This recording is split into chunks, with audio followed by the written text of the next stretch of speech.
Texas Stingray. Billed as the tallest, fastest, and longest wooden roller coaster in Texas, but not the steepest. Gotta love Switchback.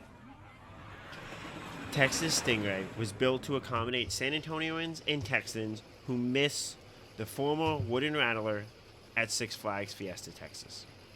As a coaster built in the spirit of my favorite roller coaster, I had high hopes going into this one.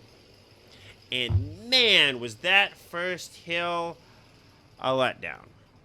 I'm not a huge seeker of that big drop feeling on hills, but this first hill, at least the first time I went on it, felt like a kiddie coaster and made me long for the drop feelings of Switchback.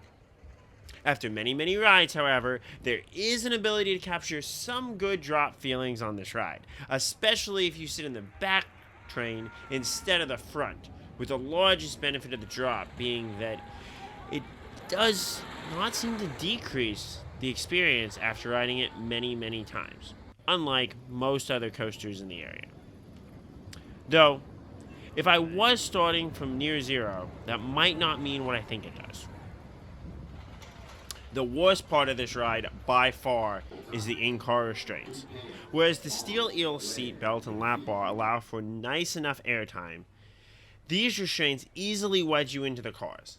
And if you're in tightly, you can bet on getting little to no airtime on this supposed airtime machine. On my 10th visit to the park, I finally realized how to leave a little bit of room in my restraint to actually give me nice airtime on all the little pops throughout this coaster, which there's a lot of them, and this vastly improves this coaster's experience. The restraints seem to be a compromise between the family-friendly nature of the park and the massive number of airtime pop hills throughout the coaster. A compromise that really leaves neither party entirely happy. The two sweeping turns look nice, but don't really offer a whole lot to the overall ride experience. The remaining turns and small up and down hills allow for a similar whipping back and forth feeling to what one experiences on Weight-Breaker, but with hills that could possibly offer airtime if the right conditions are met. Passing over the Rio logo is nice. Hear that, Great White? And an inclusion of a tunnel thrills us Rattler enthusiasts.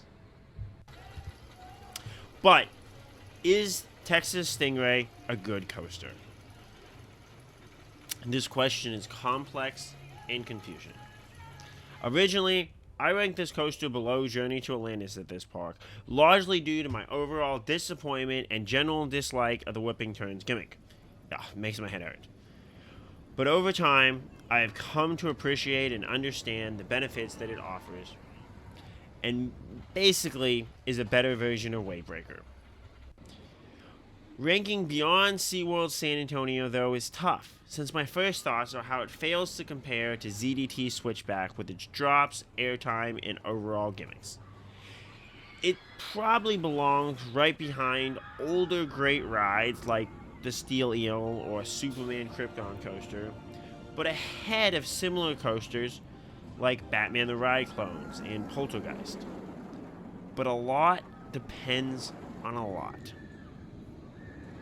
Overall, Texas Stingray is a solid coaster that seems to have compromised enough of its direction as to not be clearly in a camp of greatness or even a decent family coaster.